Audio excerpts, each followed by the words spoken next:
인간은 하나님을 섬기도록 지으심을 받은 존재입니다. 그러기에 인간의 참된 행복은 하나님을 만나 그분의 뜻에 따라 살아갈 때 온전해집니다. 그러나 인간이 가지고 있는 죄성은 우리로 하여금 쉽게 하나님을 찾지 못하도록 혼돈을 시키고, 이를 틈타 세상에 주는 쾌락을 진짜 행복이라고 착각하게 만듭니다. 우리가 에스겔서에서 보게 되는 이스라엘의 타락은요, 어쩌면 그들 스스로 이것이야말로 행복의 길이다 라고 생각하면서 나아가는 일종의 인생의 착각 속에서 시작되는지도 모르겠습니다. 하지만 그들이 생각하는 우상의 삶은 결국 행복이 아니라 고통과 저주다, 또 심판을 향한 죽음의 돌진이다 라고 하는 것을 볼 수가 있지요. 그래서 하나님께서 그들을 멈추시기 위해서 사용하신 방법이 뭐냐? 그것이 바로 뭐예요? 심판이다. 그것을 얘기하는 겁니다. 단순히 그들을 징벌하는 차원을 넘어서서 그들을 멈추시게 하는 방법으로 심판을 사용하셨다라는 것을 이야기하고 있습니다. 우리가 읽은 에스겔서 20장의 말씀에서 우리는 하나님께서 얼마나 이스라엘 백성들을 참아주셨는가를 보게 됩니다.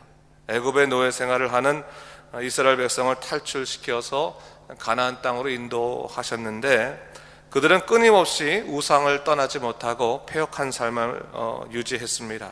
그래서 하나님께서 그들에 대한 심판으로 출애굽 1세대를 광야 땅에서 죽게 하시고 2세대들을 새롭게 하셨는데, 문제는 그들도 그 조상의 길을 떠나지 못하고 우상의 삶을 살아갔다는 데 있습니다.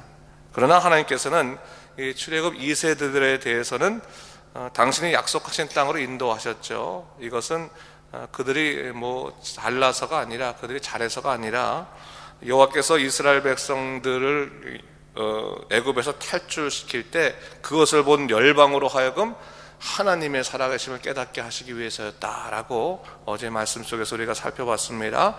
한마디로 당신의 이름을 위하여, 그 이름의 거룩함을 위해서 그들을 구속했다라고 말씀하신 것입니다.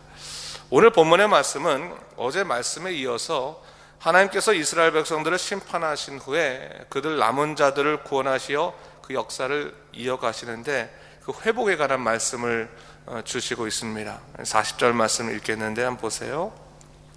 주 여호와의 말씀이니라.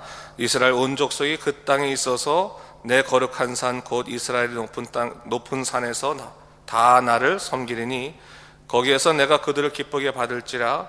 거기에서 너희 예물과 너희가 드리는 첫 열매와 너희 모든 성물을 요구하리라 했어요. 하나님께서 이스라엘 백성들을 바벨론에서 다스린 후에 그들을 다시금 돌아오게 하실 때 어디에 세우시겠다고 말씀하시는 겁니까? 내 거룩한 산 곧 이스라엘의 높은 산에 세우시겠다. 거기서 나를 섬기게 하겠다라고 얘기하십니다.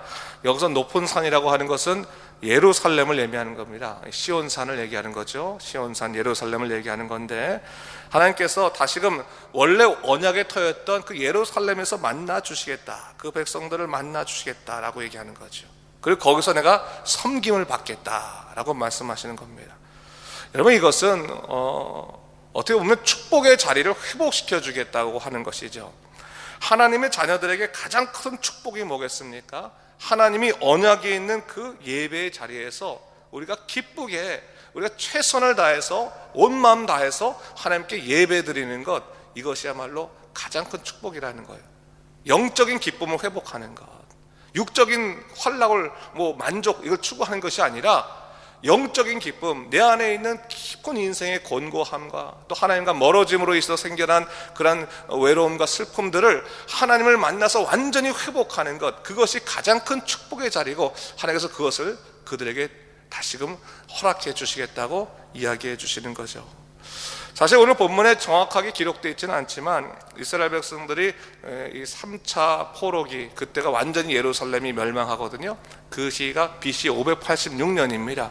586년에 완전히 예루살렘이 멸망하게 돼서 성전은 완전히 회파되고, 그리고 남아있는 이스라엘 백성들이 끌려가고 그렇게 되는데, 그때 그들이 그 전까지만 해도 어떤 생각을 갖고 있었냐면 설마 예루살렘이 멸망하겠느냐라는 생각을 했어요. 하나님이 세우신 예배의 처소가 어떻게 하나님 스스로가 멸망시키시겠는가? 아니다. 그리고 우리는 예배의 백성, 언약의 백성이기 때문에 우리는 죽지 않을 거다, 우리는 멸망하지 않을 거다라고 생각했어요.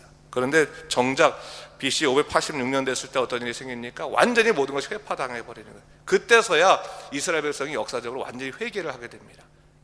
우리들이 잘못 생각했구나, 우리 얼마나 죄가 컸으면 하나님께서 이 예루살렘 자체를 전부 다 무너뜨리셨을까 하면서 그들이 이 바벨론에 가서 나름대로 예배를 드려야겠다, 우리가 이제 성전은 없지만 성전에서 예배를 좀 드려야겠다 생각하고 성전 대신해서 만든 게 뭐냐면 이게 회당이에요. 회당. 우리 이제 신약 시대 가면 회당이 나오지 않습니까? 회당은 바벨론 시대 때 10명 이상만 되면 10명 이상의 유대인이 회당을 만들어서 그 회당에서 예배를 드리고 동시에 말씀을 양육받는 곳이 회당이었어요. 회당뿐만 아니라 10명 이하일 때는 어떻게 했냐면 강가의 기도처, 강가의 기도처를 만들어서 그 기도처에서 예배를 드렸다고요. 사도 바울이 이제 유럽으로 전도여행 갔을 때 강가의 기도처에 가서 자주장사 루디아를 만나지 않습니까? 이 빌립보에서 바로 그게 바로 그 강가의 기도처가 그런 거예요. 그래서 그게 왜 생겼냐면 하나님께서 언젠가 우리를 예루살렘으로 되돌리시고 나면 우리가 예배의 백성으로 바로 서야 될 터인데 우리가 그때까지 준비해야 된다. 하나님을 포기하지 않고 끝까지 예배 드려야 된다라고 생각하고 그들이 바벨론에서 그렇게 예배를 드린 거예요. 강가의 기도처를 만들고 또한 회당을 만들어서 나름대로 신앙생활을 하게 되고 그때 이제 생겨난 그러한 사람 중에 하나가 서기관이라는 직업이 있어요. 서기관은 성경을 필사하는, 그러니까 성경을 읽어야지만 된다, 말씀을 읽어야지만 백성이 살아난다 생각하고 성경을 필사하는 사람들이 생겨나는데 그 사람들이 서기관이라. 이 신약 시대에서는 좀 문제로 좀 드러나긴 하지만 그 당시만 하더라도 이 서기관이 있어서 성경을 어디서나 다 읽을 수 있었다고 하는 거예요. 그러니까 그렇게 왜 하나님께서 우리를 다시금 예배의 백성을 회복시키실 때 우리가 준비돼야 된다. 그것이 가장 인생의 큰 축복이고 그것이 가장 인생의 중요한 문제이기 때문에 우리가 준비해야 된다라고 했다는 거죠. 그러니까 이런 영적인 변화들이 이 바벨론 안에서 시작된 것은 결국 뭐예요? 그들의 심판을 통해서 자기 죄를 직시했기 때문이다라고 하는 것을 볼 수가 있습니다. 오늘 본문 41절에서 44절까지 하나님께서 이스라엘 백성들을 이후에 이스라엘 땅으로 불러들이실 때 그들이 깨닫게 될 영적인 일들에 대해서 기록을 쭉 해놨는데 42절을 보니까 이런 말씀이 있어요. 너희는 내가 여호와인 줄을 알고 했어요. 하나님의 약속이 성취될 때 이것이 하나님으로부터 왔구나라고 하는 것을 생각하게 될 것이다라고 하는 거예요. 그동안은 이것이 하나님에게서 온 건지 아닌지도 분간하지 못하는 영적 혼돈에서 살아갔는데 심판의 때 완전히 그 심판의 그 고통들을 경험하고 난 다음에 뭐예요? 영적으로 분별하게 되는 거예요. 자기 죄를 보게 되니까 우리가 이것은 하나님께서 말씀하시는 바구나 생각하면서 깨달으면서 여호와가 누구신지를 알게 되었다라고 하는 것을 얘기하는 것이죠. 그러면서 43절 말씀에 이렇게 나와 있습니다. 제가 한번 읽어볼게 보세요. 거기에서 너희 길과 스스로 더럽힌 모든 행위를 기억하고 이미 행한 모든 악으로 말미암아 스스로 미워하리라 했어요. 하나님의 약속이 이루어진 그때 나중에 하나님께 다 회복시키시고 약속하시는 그때 이렇게 되면 그때 뭐가 되냐? 자기들의 죄가 얼마나 추악했는지를 깨닫고 스스로 미워하게 된다라고 하는 거예요. 그러니까 이 심판을 통해서 그들의 죄를 분명히 보게 되고 회복을 통해서 하나님의 은혜를 깨닫게 되면 그 다음에 뭐예요? 옛날에 그 추악했던 자기의 죄들이 얼마나 부끄러운 것이었는지 후회하게 되고 뉘우치게 되고 그것을 미워하게 되는 삶을 살게 되면서 정말로 하나님과의 영적인 관계가 온전히 형성된다라고 하는 것을 얘기하고 있는 것이죠. 여러분, 우리가 하나님과 영적인 관계가 분명해지면요 영적인 분별력이 생깁니다. 그렇게 되면 비로소 하나님께서 원치 하시는 일들이 가져온 삶의 치명적인 모습들을 깨닫게 되고 그것을 후회하게 되고 다시는 그것을 하지 말아야지 생각하게 되는 거예요. 철저히 후회해서 뉘우치지 않으면 사실 회개도 일시적이 될 수 있거든요. 그래서 하나님께서는 우리에게 진정한 회개를 통해서 당신과의 영적인 만남을 허락하신다는 거죠. 그래서 오늘 본문을 보니까 회개하는 이스라엘 백성들에게 44절에 하나님께서 이렇게 말씀하십니다.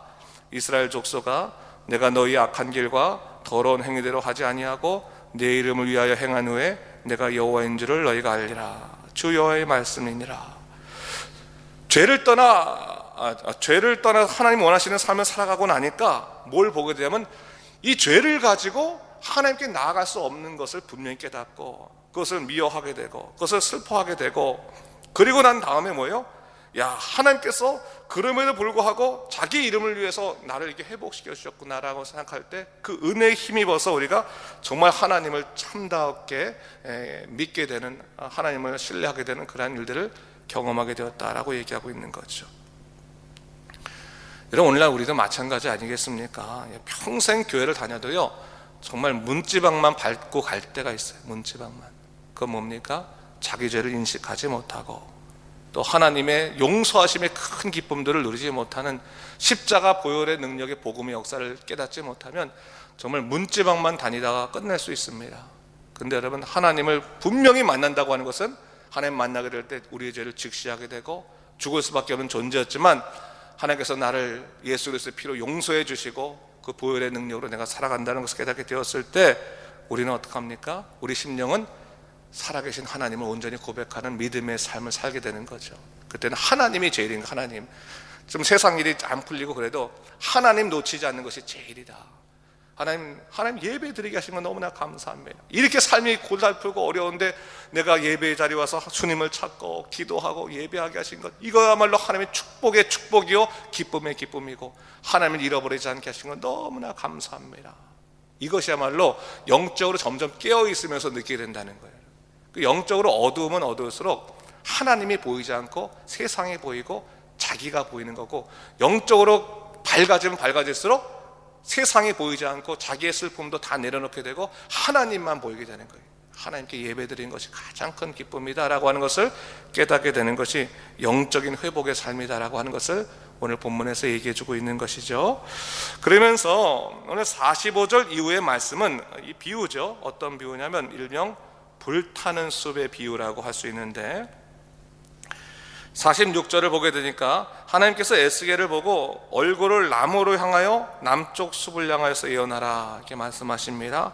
여기서 남쪽은 남유다를 말하는 겁니다. 남유다. 그래서 에스겔에게 남유다를 향해 예언하라. 그러니까 하나님께서 심판과 회복의 말씀을 주신 다음에 이제 실질적으로 예언을 하라. 남쪽 숲을 향해서 예언하라 말씀하시는 거죠. 그러면서 불을 일으킬 텐데 이 불로 말미암아 모든 푸른 나무와 모든 마른 나무를 없애리니 맹렬한 불꽃이 꺼지지 아니하고 남에서 북까지 모든 얼굴이 그슬릴지라 라고 말하고 있어요. 여기서 말하는 푸른 나무와 마른 나무라고 하는 것은 상대적으로 하나님의 뜻에 따라 좀 사는 것 같은 그러한 좀 아직까지도 생명력이 있는 나무와 아예 죄로 인해서 완전히 메말라버린 나무들, 그런 사람들을 상징하는 말입니다. 근데 그 모두가 다 뭐예요? 하나님의 심판을 경험하게 될 것이라고 말하면서 48절에 뭐라고 얘기하고 있어요? 48절 보세요. 혈기 있는 모든 자는 나 여호와가 그 불을 일으킨 줄을 알리니 그것이 꺼지지 아니하리라 하셨다 하라 하시기로. 여기서 혈기 있는 자라고 하는 것은 화가 난 사람 이걸 말하는 것이 아니라 육신을 갖고 있는 살아있는 사람을 의미하는 겁니다. 그러니까 생명이 붙어있는 사람들은 모두가 다 그 심판의 불을 보면서 뭘 알게 된다는 거예요? 하나님께서 일으키셨구나라는 것을 알게 된다라고 할 거예요. 그러니까 아까도 말씀드렸지만 이스라엘 백성들이 BC 580년에 예루살렘이 멸망하고 난 다음에 그 완전 심판을 당한 다음에 그때서야 비로소 자기 죄를 직시하게 되는 거예요. 아, 우리가 죄를 져서 하나님께서 이렇게 우리 치셨구나라는 것을 알게 되었거든요. 바로 그거 얘기를 하고 있는 거예요. 그때 하나님께서 남유다에 불을 일으키시면, 예루살렘에 불을 일으켜서 심판의 역사를 일으키시면 그때서야 살아있는 모든 백성들이 아, 이것이야말로 하나님으로부터 왔구나라는 것을 깨닫게 될 것이다 라고 하는 것을 얘기한다고 하는 것이죠. 자, 그러면서 49절 말씀에 이렇게 말합니다. 49절은